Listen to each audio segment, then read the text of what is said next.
जय हिंद दोस्तों। तो दोस्तों आज जो है आज की वीडियो में हम लोग प्रकाश के कुछ इम्पोर्टेंट चीज़ें हैं जिसके बारे में मैं इसके पहले वाली वीडियो में नहीं डिस्कशन कर पाया था।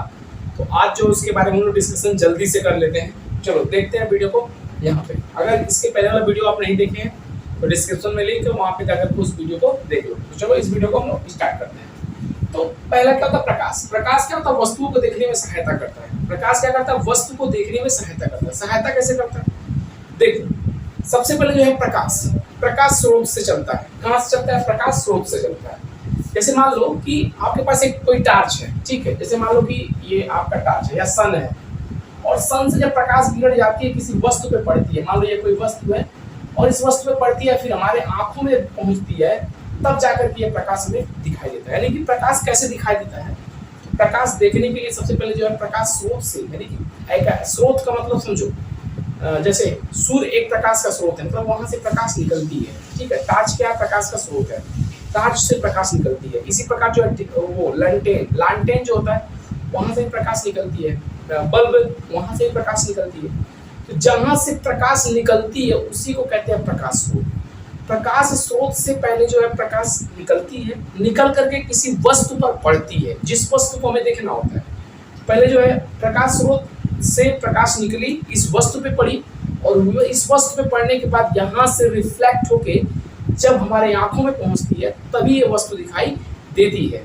जैसे आप अंधेरे कमरे में टार्च ले लो, सपोज दैट आप अंधेरे कमरे में एक टार्च ले लो और अपनी आंख पे अगर टार्च जलाएंगे तो आप सामने वाले वस्तु को नहीं देख पाएंगे।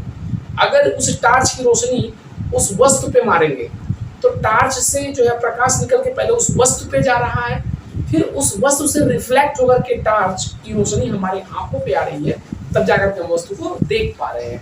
तो वही चीज है कि प्रकाश जो है सबसे पहले प्रकाश स्रोत से निकलता है, वस्तु पे पड़ता है, फिर हमारी आंखों में आता है, तब जाकर के हमें वस्तु दिखाई देती है। समझ में आ गया? प्रकाश एक प्रकार की ऊर्जा है। ये कल मैं बताया भी था, आज फिर से बता रहा हूँ कि प्रकाश जो एक प्रकार की ऊर्जा है। ये कैसे आप कह सकते हैं कि एक प्रकाश जो एक प्रकार की ऊर्जा है?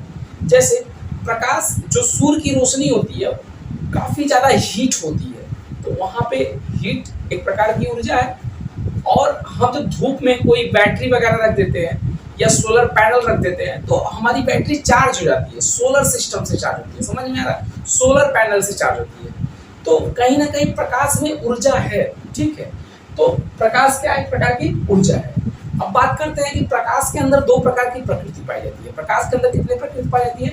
दो प्रकार की प्रकृति पाई जाती है, एक तो तरंग और दूसरा कण प्रकृति। ये क्वेश्चन एसएससी में पूछा भी था कि प्रकाश में किस प्रकार की प्रकृति होती है। तो ऑप्शन में था तरंग प्रकृति, दूसरा था कण प्रकृति, तीसरा ऑप्शन था कण और तरंग दोनों प्रकृति, और चौथा ऑप्शन था इसमें से कोई नहीं। तो आपका आंसर नंबर सी सही था, तरंग प्रकृति और कण प्रकृति दोनों होता है। अब बात को समझो कि ये तरंग प्रकृति क्या होता है, कण प्रकृति क्या होता है, इसको समझो।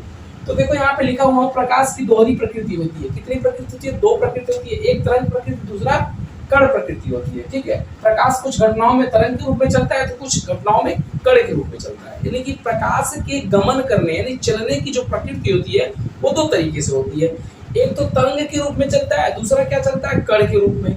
अब सर ये तरंग के रूप में कैसे चलता है, कण के रूप में कैसे चलता है, इस बात को समझो। देखो जब कुछ घटनाओं में जैसे जब प्रकाश का परावर्तन होगा तो हमारी जो वो प्रकाश जो होती है वो तरंग के रूप में चलती है। कैसे चलती है? तरंग के रूप में चलती है। कौन से तरंग के रूप में? अनुप्रास्थ तरंग के रूप में। कैसे चलती है? अनुप्रास्थ तरंग के रूप में। जैसे देखो जब कोई भी तरंग इस प्रकार से चलेगा,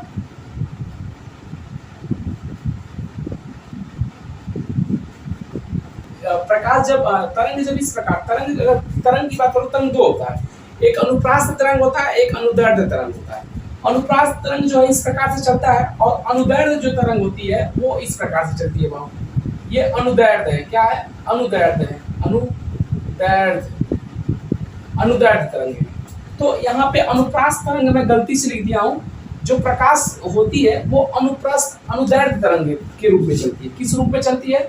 अनुदैर्ध्य के रूप में चलती है। अनुदैर्ध्य तरंगों के रूप में चलती है। कौन? प्रकाश हमारा इस तरह से चलती है, अनुप्रास्थ तरंगों के रूप में नहीं चलती है। मैं अगले वीडियो में कवर कर दूंगा कि अनुप्रास्थ तरंग क्या होता है, अनुदैर्ध्य तरंग क्या होता है, उसमें क्या अंतर होता है, इसके बारे में अगले वीडियो में कवर कर दूंगा। तो आप इस बात को यहाँ समझ गए होंगे। ठीक है। तो तरंग की प्रकृति क्या होती है? परावर्तन की प्रकृति में परावर्तन की घटना में तरंग की प्रकृति होती है सूर्य की, अपवर्तन की घटना में तरंग की जो है प्रकृति होती है। और इसी प्रकृति के कारण जो है जो वो प्रकाश होती है वो सीधे चलती है इसी के कारण। समझ में आ रहा है? ठीक। अब देखो इसके बाद से जो है कण प्रकृति क्या होता है?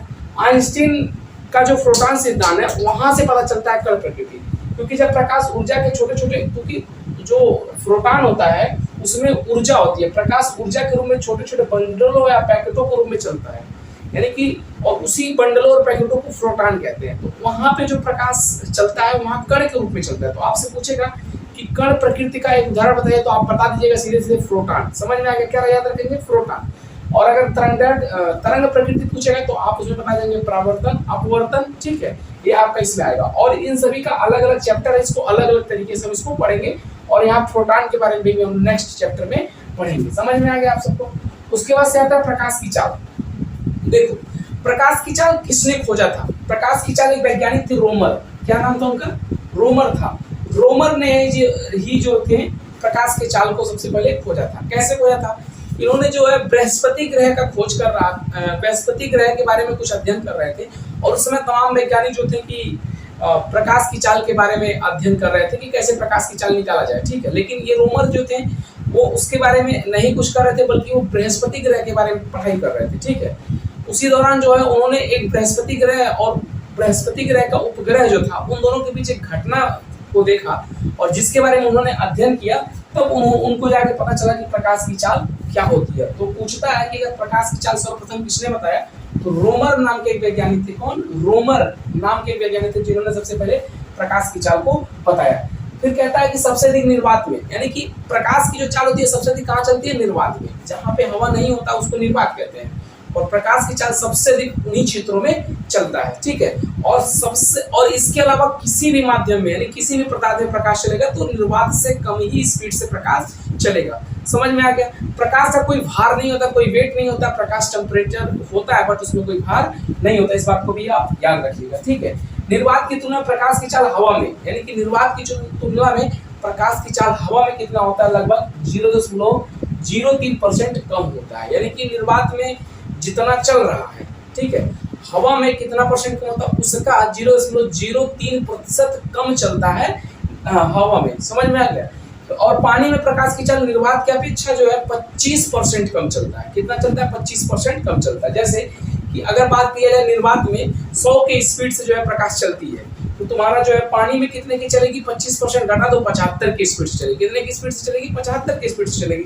फिर यहाँ पे बोलता है कांच में जो है 35% की स्पीड से चलती है, यानी कि 35% कम चलती है। किसमें? कांच में।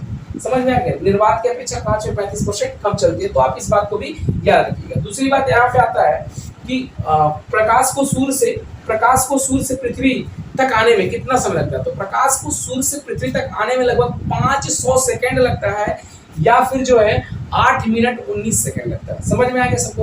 पूछता है कि प्रकाश को सूर्य से पृथ्वी तक आने में कितना टाइम लगेगा? तो लगभग 500 सेकेंड या फिर 8 मिनट 19 सेकेंड लगता है। फिर कह रहा है कि जब प्रकाश की किरण सूर्य से निकलकर चंद्रमा पर टकराती है, चंद्रमा पर टकराने के बाद वहां परावर्तन होता है, परावर्तन के बाद पृथ्वी पे कितना देर बाद आती है?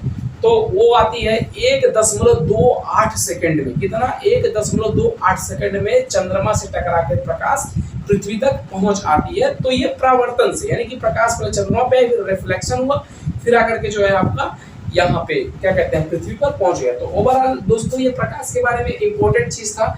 तो आप इसका जो है स्क्रीनशॉट ले सकते हैं। तो आई होप आप स्क्रीनशॉट ले चुके होंगे और वीडियो पसंद भी आया होगा। तो गाइस अगर वीडियो पसंद आया तो अपने दोस्तों के साथ शेयर कर देना, ठीक है।